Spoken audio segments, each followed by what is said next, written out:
Nanti urutannya siapa-siapa ya itu.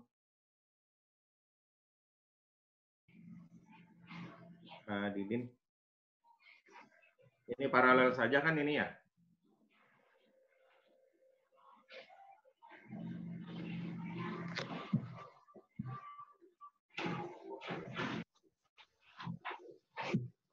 Maaf Pak Ustadz Jaja, ada mang? Alhamdulillah, saya saularna kumaha. Alhamdulillah. Kumaha jadi mekar? Jadi mekar normal. Masih kayak jumpa. Mudah-mudahan cepat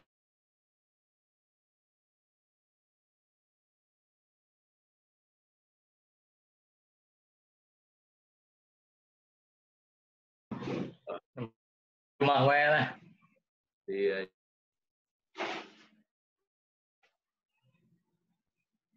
Ini udah mulai belum Pak Tasma? Nggak tahu itu ya Pak, ini yang hostnya Iya, tadinya kan di kamar Pak Yadi, ternyata nggak bisa. Jadi di kamar ini lagi. Iya, yang Pak Yadi rada trouble itu. Ada error. Sesuai nu iya gitu kan. Itunya jadwal, itunya teh sebentar ya, yang penguji teh di mana sih? Pak Maman moderatornya kedahna. Kumargi opat peserta Pak Yadi, ieu pembimbingnya tiasa ku Pak Yadi panginten. Iya, ke Pak Yadi wae lah. Langsung aja ya. Iya, langsung Pak Yadi aja, nanti saya yang ngatur ininya. Kalau SKETA teh dimasukin ke mana Pak Didin? Yang mana Pak? Yang jadwal? SK yang penguji sama peserta teh dimasukin ke mana ya? Kemarin. Di grup itu, di grup manajemen. Di grup pengumuman juga ada. Yang pengujinya kan sekian orang gitu. Ya. Oh, itu ada di grup pengumuman yang baru, nanti saya coba reposting lagi. Pengumumannya kasih ke manajemen biar ada mudah. Sudah ada semua pengujinya? Ada Bang, Pak Kadep. Assalamualaikum. Alhamdulillah Pak Ustadz. Salam. Pak Ustadz jadi alhamdulillah. Sehat-sehat. Sesat tadi Pak Yadi, aduh. Oh ini ada Pak Didin udah ya. Sesat lebet. Pak Ustadz, kemarin di Ujung Berung aman? Alhamdulillah. Normal Ujung Berung. Saya lah. Sanes zona merah, sanes sih. Sanes. Saya di dia. Saya. Ciparai alhamdulillah. Saya. Kina, Rifki, Praimi ya. Baik, tos ayat cenah filenya. Kan? Baik, tos ayat. Kumaha Pak? Ini ada di share di Saya mana aja. nah semuanya. Kumaha Pak Ja?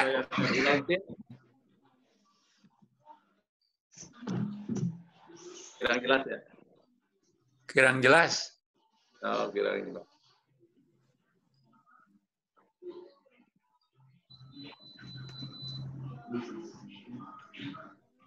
Jadi monitor itu. Oh, Pak Dadang acan ketinggali Pak Dadang. Memang jana ieu Pak keyboardna Pak kangge videona teu tiasa diklik. Tapi ka kuping soalna mah.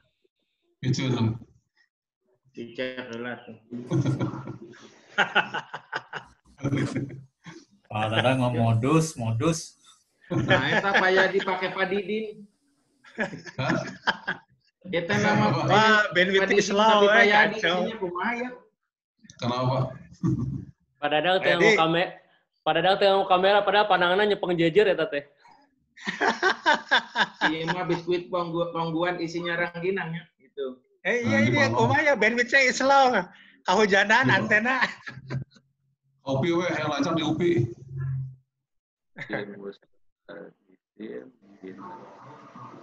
Terus ngawitan acan Pak Yadi. Sudah mulai belum Pak Yadi? Ayo Pak Yadi mulai aja lah biar cepat. Sudah mulai belum? Saya monitor tadi ya. Saya monitor aja sampai ngereset dulu ya. Kan sudah memenuhi syarat, pembimbing ada, penguji ada kan sudah. Pengujinya hanya beberapa orang, ada Prof. Marto. Oh ada nih Prof. Marto sudah ada. Baik, mau kita mulai saja ya. Kita mulai. Ya. Pak, jantar moderator siapa? Pak Maman atau Pak Yadi? Pak Didin, Pak Yadi. Pak Maman jadwalnya. Enggak, Pak Maman diaktifkan. Ketua KPK. Pak Yadi, saya udah masuk ini. Saya berisik di sini, Pak Yadi. Baru mulai Prof Marto, baru mulai Prof Marto. Sudah mulai Mas Yadi. Baru mulai nih, baru mau Pak, Prof, baru mau Baru dibuka. mulai ya? Ya, silakan Pak Maman. Moderator Pak Yadi aja, saya berisik di sini di rumahnya. Mas Yadi aja yang moderator, coba Pak Yadi. Baik. Bismillahirrahmanirrahim. Assalamualaikum warahmatullahi wabarakatuh. Waalaikumsalam warahmatullahi wabarakatuh. Bapak-bapak, tidak ada ibu saya kira. Terima kasih atas kehadirannya. Kita panjatkan puji syukur kepada Allah Subhanahu wa taala bahwa pada pagi ini walaupun jaraknya berjauhan, jaraknya tidak berdekatan, tapi alhamdulillah kita masih diberi kesehatan, diberi kekuatan untuk menjalankan satu tugas yang mulia, mendidik anak bangsa. Dalam kondisi darurat, saya kira kita harus melakukan sesuatu yang mungkin ada manfaatnya. Bapak Ibu yang saya hormati, pengujian sidang terbuka pada saat ini, walaupun dalam ruang yang terpisah, tapi saya kira kualitasnya tetap insya Allah terjaga. Bapak Ibu bisa menguji secara full, secara penuh, ya, terkait dengan skripsi yang sudah dibuat oleh calon sarjana. Bapak Ibu yang saya hormati, sesi yang pertama nanti ada presentasi dari mahasiswa 5 orang, ya, ada mahasiswa 5 orang, berurutan sesuai dengan jadwal sidang, ya. Paling lama 10 ya, kita sepakati paling lama 10 menit setiap presentasi mahasiswa. Jadi kita nanti ada 2 sesi. Nah, nanti pada sesi tanya jawab, mungkin waktu meeting room-nya habis, mungkin kita harus mengulang lagi, masuk lagi, gitu ya. Tapi tetap menggunakan yang punya Pak Didin, gitu ya. Jadi Bapak Ibu yang saya hormati, yang pertama berdasarkan urutan itu saudari siapa? Gina. Saudara Gina. Oke, saudara Gina ya. Yang pertama saudara Gina, nanti saudara Gina menampilkan PowerPoint, Bapak Ibu, PowerPoint-nya, dan saudara Gina harus disiplin waktunya ya. Ini maksimal 10 menit. Boleh 7, boleh 8, boleh 6 menit silakan, tapi maksimal 10 menit ya. Oleh itu, kami persilakan saudara Gina untuk presentasi. Silakan. Langsung aja di-share screen-nya Pak ya? Iya. Ya, scan.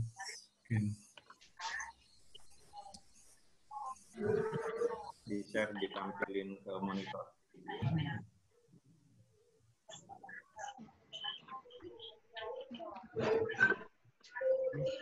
Langsung aja dimulai ya Pak ya? Silakan.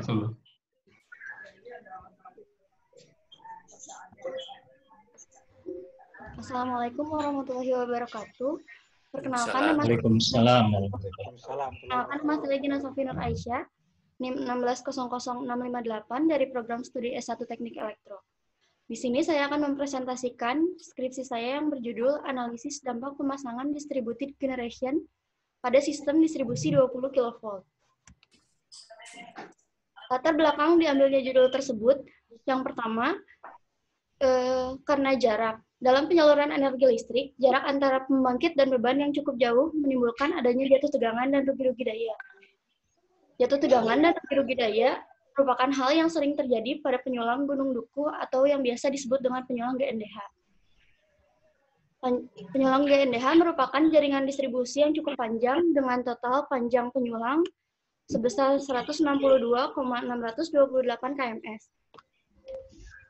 Penelitian sebelumnya menyebutkan bahwa salah satu cara untuk meminimalkan jatuh tegangan dan rugi-rugi daya yaitu dengan cara memasang distributed generation. Distributed generation atau DG merupakan salah satu alternatif yang berkontribusi secara signifikan untuk meningkatkan efisiensi dan kinerja sistem distribusi. Yang keempat, berdasarkan karakteristik DG yang dihubungkan langsung dengan sistem distribusi, maka tidak diperlukan lagi sistem transmisi untuk menyalurkan energi listrik.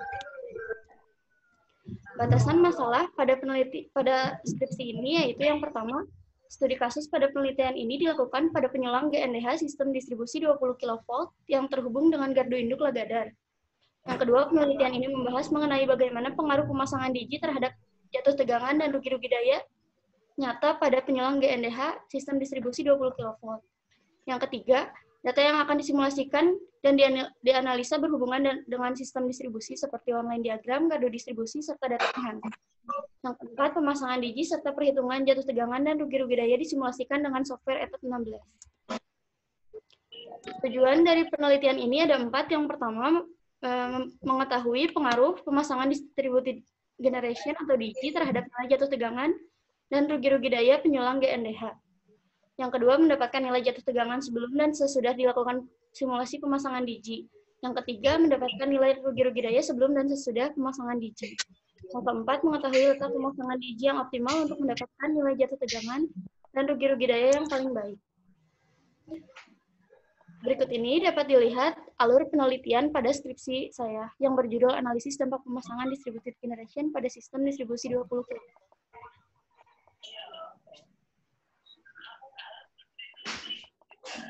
Metode pengolahan data yang digunakan dalam penelitian ini adalah simulasi aliran daya menggunakan software ETAP 16 serta analisis setelah mendapatkan hasil simulasi. Dengan cara-cara yang pertama, pembuatan online diagram, lalu memasukkan parameter penunjang simulasi, lalu menjalankan load flow simulasi, lalu yang keempat, pemasangan 1 unit digi pada bus-bus yang dipilih, dan yang terakhir, pemasangan 2 unit digi pada 2 bus yang berbeda. Untuk proses simulasi, dimulai dengan pembuatan online diagram penyulang GNDH pada etap, lalu masukkan data transformator penghantar dan beban, lalu masukkan tegangan 20 kV pada power grid, lalu jalankan simulasi aliran daya, lalu buka report manager untuk mendapatkan nilai jatuh tegangan dan rugi-rugi daya sebelum dilakukan pemasangan digi. Lalu tambahkan digi atau dalam hal ini generator sinkron, lalu tentukan dan rubah letak pemasangan digi. Kemudian jalankan simulasi aliran daya kembali. Setelah itu, buka report manager untuk mendapatkan nilai jatuh tegangan dan rugi-rugi daya setelah pemasangan digi. Apakah nilai jatuh tegangan dan rugi-rugi daya itu lebih kecil dari tanpa digi? Jika tidak, kembali tentukan dan rubah letak pemasangan digi. Jika ya, analisis perbandingan hasil tanpa digi dan dengan digi. Lalu dapat kesimpulan dan selesai. Temuan dan pembahasan. Pada tabel hasil nilai jatuh tegangan tertinggi diperlihatkan nilai tegangan operasi terendah yaitu 17,98 kV yang berada pada bus TM71. Maka dari itu, pada bus tersebut terjadi jatuh tegangan tertinggi sebesar 2,02 kV atau 10,1%. Pada tabel nilai rugi-rugi daya nyata diperlihatkan nilai rugi daya sebelum pemasangan digi yaitu 0,446 MW atau 446 kW. Nilai jatuh tegangan dan rugi-rugi daya ini masih belum termasuk dalam standar yang ditetapkan oleh PLN. Karena dari bus TM71 dari sumber menuju bus TM71 merupakan jarak terjauh. Sebagaimana kita ketahui bahwa jarak adalah salah satu faktor yang mempengaruhi jatuh tegangan dan rugi-rugi daya. Penentuan kapasitas digi berdasarkan data yang diperoleh dari PLN area Cimahi, diketahui total daya terukur jaringan distribusi penyelang GNDH yaitu sebesar 6,87 MVA dengan faktor daya 0,85. Maka dari itu ditentukan besar nilai kapasitas digi sebesar 6 MW. Simulasi pemasangan 1 unit digi pada bus-bus yang dipilih. Dalam simulasi ini, 1 unit digi dihubungkan pada salah satu bus. Digi ditempatkan pada beberapa titik bus penyelang GNDH untuk mengetahui perubahan nilai jatuh tegangan dan rugi-rugi daya. Penentuan letak pemasangan digi pada bus-bus yang dipilih yaitu pemasangan digi pada bus TM17, 36, 42, 71, dan 73.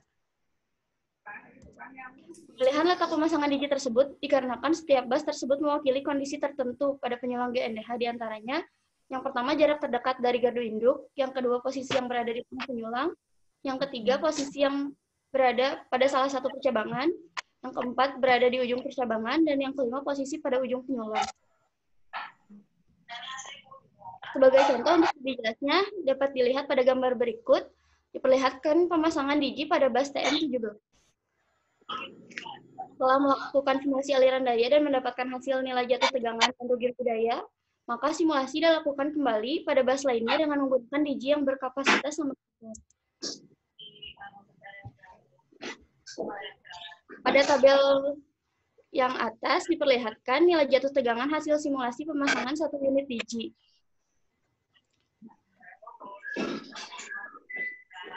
Untuk lebih jelasnya dapat dilihat pada diagram batang nilai jatuh tegangan penyulang GNDH dengan pemasangan 1 unit digi. Dari beberapa hasil pemasangan digi pada bus yang telah dipilih, diperoleh bahwa nilai jatuh tegangan pada bus TM36, 42, 71, dan 73 memperoleh nilai yang relatif kecil, sedangkan pada bus TM17 menunjukkan hasil yang tidak jauh berbeda dengan tanpa digi. Hal ini dikarenakan letak bus TM17 berdekatan dengan gardu induk atau sumber. Hal ini menyebabkan pasokan daya yang bersumber dari digi mengalami jatuh tegangan yang besar. Karena jarak dari bus TM17 sampai ke ujung penyulang cukup jauh, seperti halnya jarak dari sumber menuju ujung penyulang.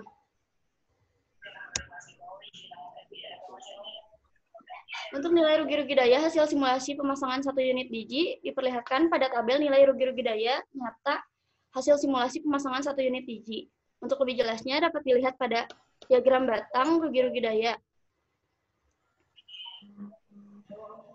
Nilai jatuh tegangan dan rugi-rugi daya terendah seperti yang terlihat pada gambar, yaitu pada titik bus TM42, yaitu untuk nilai jatuh tegangan sebesar 1,81% dan nilai rugi-rugi daya 135,8 kW.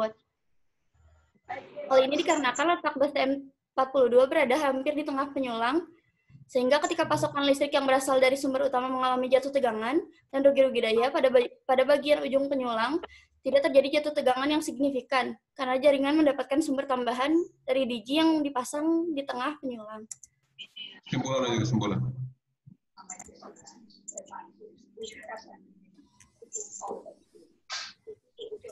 Untuk kesimpulan, yang pertama, hasil simulasi membuktikan bahwa pemasangan digi mempengaruhi penurunan nilai jatuh tegangan dan rugi-rugi daya pada penyulang GNDH.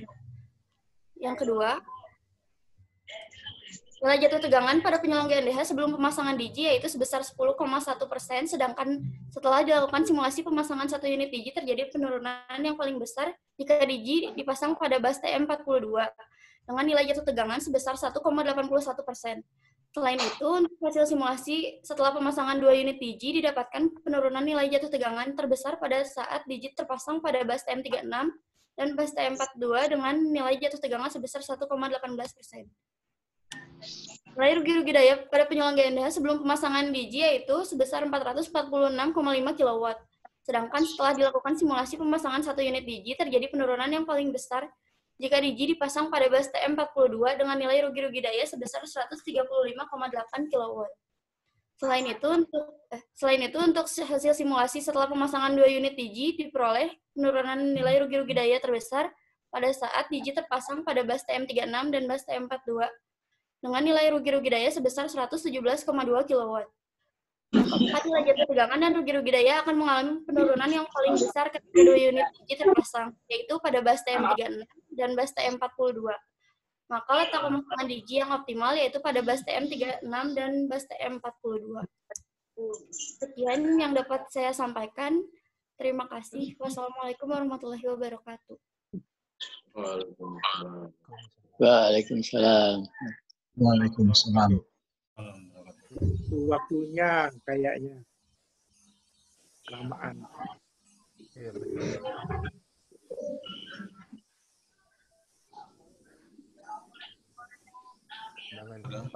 Baik Bapak Ibu, Bapak-bapak. Waktunya mungkin harus dipersingkat. Kebetulan itu dan ibunya. Yang berikutnya yang kedua, Saudara Rifki ya. Siap, Pak. Yang kedua, silakan. Waktunya harus ini ya, di 10 menit maksimal ya. Diatur supaya efisien. Silakan, Saudara Rifki. Bentar, Pak. Siapa ini namanya? Rifki Taufikur Rahman. Taufikur Rahman. Taufikur Rahman. Ya, Rifki Taufikur Rahman. Rifki Taufikur Rahman. Ya. Ada belum? Silakan. Saya mengalami. Ya, Pak. Silakan.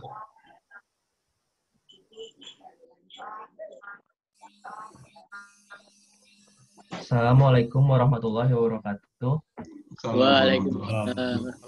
Nama saya Rifki Taufikur Rahman. Di sini saya ingin menjelaskan hasil penelitian saya yang berjudul Perencanaan dan Pemasangan Sistem Transportasi Elektrik Vertikal Elevator di Gedung Kantor Alat Kesehatan di Lengkong Kecil Kota Bandung. Ya, di sini saya memiliki 4 poin penting. Yang pertama, pendahuluan, metode penelitian. Yang ketiga, perencanaan pembahasan, dan kesimpulan.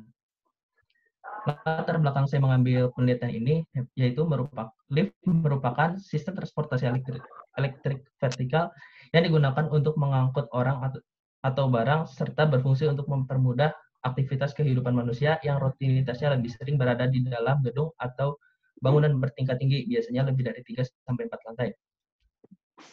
Ditinjau dari pergerakannya, lift dapat dibagi menjadi electric lift, mesin roomless lift, dan hydraulic lift. Perencanaan lift oleh berbagai faktor, diantaranya kapasitas penumpang, jumlah lantai yang dilayani, interior lift, dan ketersediaan ruang mesin. Jumlah lantai yang dilayani dapat menjadi dasar pertimbangan dalam perencanaan sebuah sistem transportasi elektrik vertikal. Tipe penggerak lift yang digunakan adalah electric lift yang menggunakan motor listrik sebagai penggeraknya.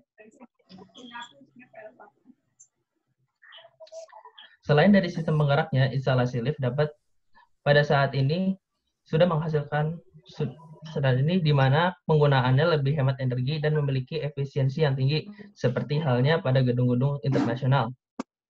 Menurut statistik yang tidak lengkap, di antara lebih dari 600.000 lift yang digunakan di negara-negara pada tahun 2013. Lift hemat energi hanya menyumbang 1,92%. Pada tahun 2015, jika semua lift di negara ini masih menggunakan elevator yang tidak hemat energi, lift akan mengonsumsi sekitar 80 miliar kWh listrik lebih banyak, yang setara dengan pembangkit listrik tahunan menurut Just Power Station. Dalam proses perancangan lift untuk penumpang, menurut standar SNI, perlu diperhatikan tipe dan fungsi dari bangunan, diantaranya banyaknya jumlah lantai, luas dan intervalnya. Selain itu, dapat dibedakan dari kapasitas dan jumlah muatan dan kecepatan. Rumusan masalah yang saya ambil dalam penelitian ini yaitu bagaimana merancang sebuah sistem transportasi elektrik vertikal elevator untuk gedung perkantoran sesuai standar SNI. Dengan tujuannya yaitu mengetahui perancangan sistem transportasi elektrik vertikal sesuai standar SNI serta mengetahui kebutuhan kapasitas lift pada gedung bertingkat yang meliputi beban kereta kosong, beban bobot imbang, daya motor, kecepatan motor, dan biaya tenaga listrik. Di sini ada penelitiannya. Langsung aja, di sini ada flowchart perencanaannya. Yang pertama yaitu pemasangan ruang luncur, pemasangan steger bambu, plam dan sentering, pemasangan braket tembok, pengelasan braket. Selanjutnya ada pemasangan mentel dan counterweight rail, pemasangan steel jump hanger, pengangkatan mesin dan panel kontrol lift. Selanjutnya ada assembly sangkar, pemasangan door dan setting. Selanjutnya ada pemasangan tali baja, lalu ada wiring dan kontrol kabel, finishing dan tahap tes. Lalu data lapangan yang saya ambil ini, pengoperasian lift menggunakan tenaga listrik dengan tegangan 380 3 fase 50 Hz dengan sistem variable voltage variable frekuensi dengan menggunakan mesin traksi tanpa gigi reduksi yang biasa kita sebut dengan gearless traction machine. Sistem ini tenaga listrik digunakan dari PLN sangat kecil yang menjadikan lift VGP 450 C0605 sebagai lift yang hemat energi.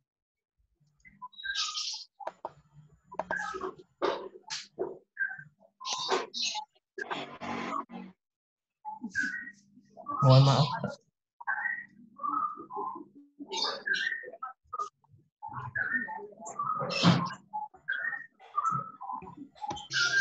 Selanjutnya ada perencanaan dan pembahasan.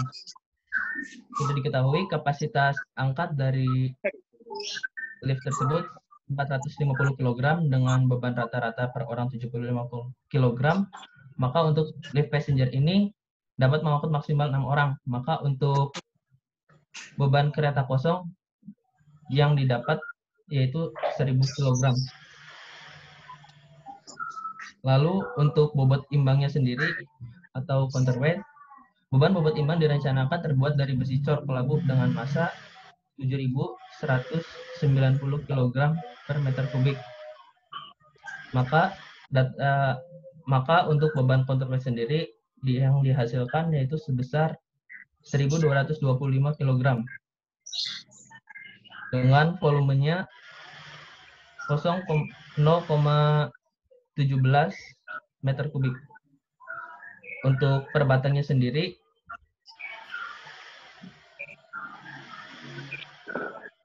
batang bobot imbang sendiri yang dihasilkan yaitu sebesar 25 batang dengan massa 50 kg. Selanjutnya, roda puli.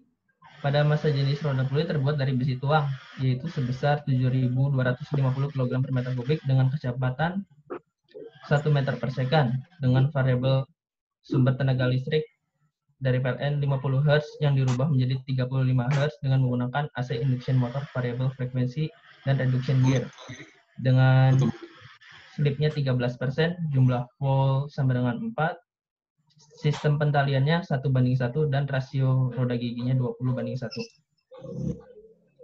Lalu untuk kecepatan putar motor pada saat lift ke atas dengan beban penuh yaitu dihasilkan 913,5 rpm dengan untuk pada saat beban lift turun maka jumlah pole dirubah menjadi 4 kalinya yaitu sehingga dihasilkan sebesar 228,37 rpm dengan diameternya sendiri yaitu 418 mm. Selanjutnya ada mesin penggerak lift. Pada mesin penggerak yang dipilih adalah sistem transmisi tanpa gigi reduksi atau yang biasa disebut gearless mesin dengan sistem pantalian 1:1. Lalu untuk daya output sendiri yang dihasilkan sebesar 2,7 kW dengan 3,62 horsepower. Efisiensi totalnya sendiri yaitu sebesar 0,82. Untuk rata-rata per hari diasumsikan 50% saat lift dibebani penuh. Dengan 50% lift bekerja secara seimbang selama 12 jam per hari. Maka daya yang dihasilkan per hari yaitu sebesar 16,2 kWh. Maka untuk harga tenaga listrik yang harus dibayarkan untuk 1 unit lift per hari yaitu sebesar 23.762 unit per hari dengan diasumsikan tarif PLN saat ini 1.467 kWh per kWh. Selanjutnya ada rel penuntun. Langsung saja. Kecepatan tembus saat tali putus yaitu dapat dihasilkan sebesar 20,3 meter per second dengan energi kinetik yang terjadi pada saat rel penuntun sebesar 30.445,17 kg per meter. 30 kg meter. Harus dipersingkat, Pak Yadi. Kesimpulan aja. Kesimpulan. Kesimpulan yang diambil dari perencanaan lift penumpang pada gedung bertingkat 5 dengan kapasitas rancang 450 kg pada kecepatan 1 meter per second dengan menggunakan jenis motor traksi DC, AC VVF, yang dioperasikan menggunakan energi listrik pada sistem pengalian 1:1, maka data yang didapatkan dari perhitungan di atas yaitu beban kereta kosong yang dibutuhkan sebesar 1000 kg dan beban counterweight yang digunakan 1225 kg, kecepatan putar motor traksi pada saat lift ke atas dengan beban penuh yaitu 913,5 rpm, kecepatan putar motor traksi pada saat lift ke bawah dengan beban penuh sebesar 228,37 rpm.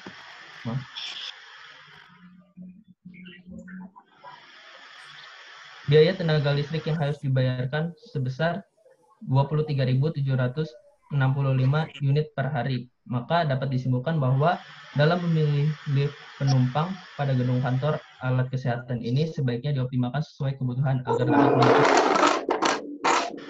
Terima kasih dari saya. Wabillahi taufiq wal hidayah. Wassalamualaikum warahmatullahi wabarakatuh. Waalaikumsalam warahmatullahi wabarakatuh. Itu stop share-nya. Baik, mohon perhatikan ya waktunya kepada peserta yang 3 lagi. Waktunya harus pas efisien. Primi ya, ini primi terus. Berikutnya saudara Primi, silakan Primi. Perhatikan waktunya ya, waktu presentasi. 10 menit dari sekarang maksimal. Siapa yang ketiga ini? Primi, Prof. Primi. Siapa? Ifraim. Oh, Ifraim. Ya, silakan, Pra.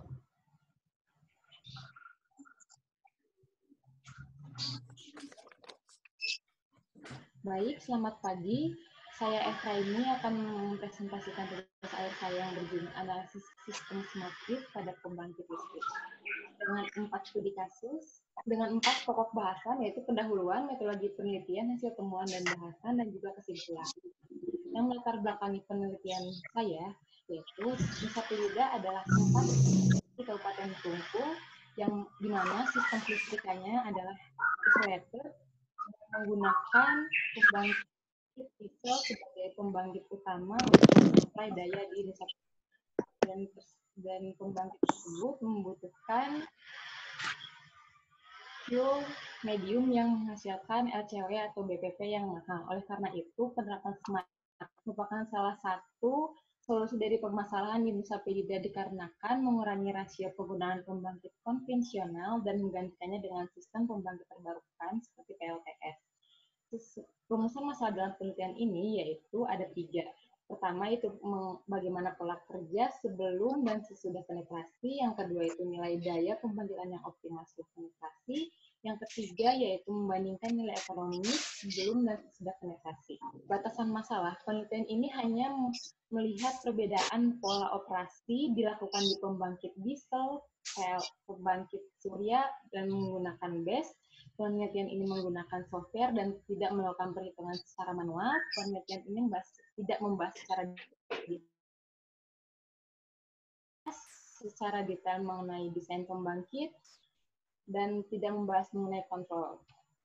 Tujuan penelitian ini sesuai dengan rumusan masalah, yaitu mengetahui pola kerja sebelum dan sesudah penetrasi, mengetahui nilai daya pembangkitan yang optimal, dan mengetahui perbandingan ekonomis dari sebelum dan sesudah sistem smart grid dipakai. Ini adalah peta Nusa Penida, di mana pembangkit diesel yang utama terdapat 7 buah engine Hyundai dengan masing-masing 1,7 MW.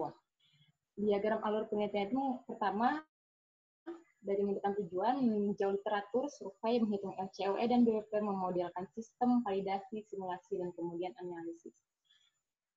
Alur simulasi software sendiri yaitu memodelkan sistem, memvalidasi, menentukan site peletakan PV yang berawal dari 7 yang berhasil tervalidasi yaitu site 1, 6, dan 7.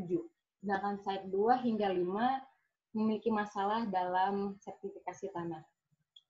Setelah itu simulasi sebelum penetrasi, terdapat 2 simulasi yaitu load flow untuk melihat besar aliran daya reaktif dan daya aktif, dan juga lossesnya, kemudian short circuit untuk melihat level short circuit dari hasil simulasi ini, dan kemudian setelah penetrasi terdapat 3 simulasi, yaitu load flow, short circuit, dan juga kestabilan. Ini adalah rumus yang dipakai dengan hasil temuan dan mengimplementasikan PLTS Smart Grid ini. Diketahui data iradiasi sinar matahari dapat dari PT Poiri, yaitu di Pulau Nusa Penida pukul 8 hingga 16 WITA.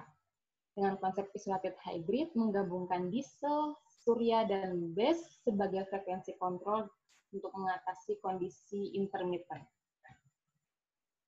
Dalam validasi sistemnya, sistem tersebut sebentar, Epra sebentar, waktunya tinggal 5 menit lagi, ini meetingnya, jadi nanti kalau terputus mohon join lagi, jadi Epra harus bisa selesai dalam 4 menit ke depan.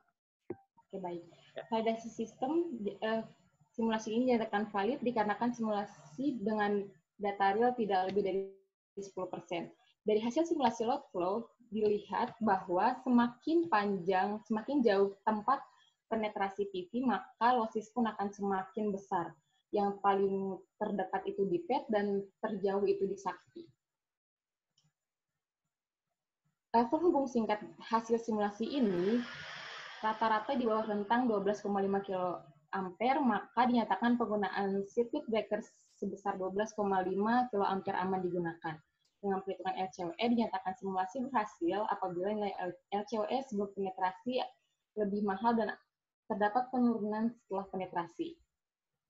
Dengan mode operasi, pada saat menggunakan PLTD saja, seluruh beban dipenuhi oleh PLTD, namun berbeda dengan PLT hybrid, pada siang hari seluruhnya menggunakan PLTS.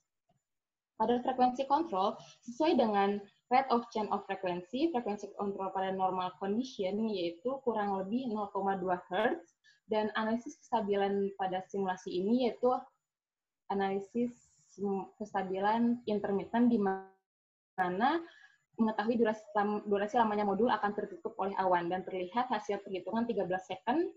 Dan di slide 1 terlihat bahwa di PET terdapat penurunan pada kondisi intermittent, frekuensi menurun menjadi 49,75, daya menurun menjadi 1,12 MW, dan fungsi base di sini yaitu untuk mensuplai daya aktif dalam menstabilkan frekuensi, sehingga menyuplai sebesar 5,85. Base-nya tersebut adalah penyimpanan hasil daya dari sisa pembangkit surya dan pembangkit diesel pada pagi, siang, dan malam hari. Hal itu juga terlihat pada Swana dan juga Sakti. Dengan demikian, bahwa kesimpulan dari simulasi ini, dari penelitian ini, yaitu pola kerja sebelum penetrasi seluruhnya dipenuhi oleh diesel, namun setelah penetrasi terdapat perbedaan, yaitu menggunakan surya, sehingga harga pokok pembangkit akan semakin murah. Kondisi setelah penetrasi, besar short circuit mengalami penurunan dan tetap menggunakan short circuit breaker sebesar 12,5 kA. Losses terendah yaitu terdapat setelah penetrasi sebesar 4,11%. Nilai daya pembangkitan yang optimal sebelum penetrasi yaitu 10,84 dan semakin dan menyesuaikan dengan jauhnya tempat penetrasi peletakan PV, maka terdapat sebesar 11,05. Dan penambahan penetrasi PV ini frekuensi tetap stabil di atas 49,5 dengan harga termurah, yaitu setelah penetrasi dari yang awalnya 1.198 menjadi 780. Oke, sekian dan terima kasih presentasi dari saya. Selamat pagi.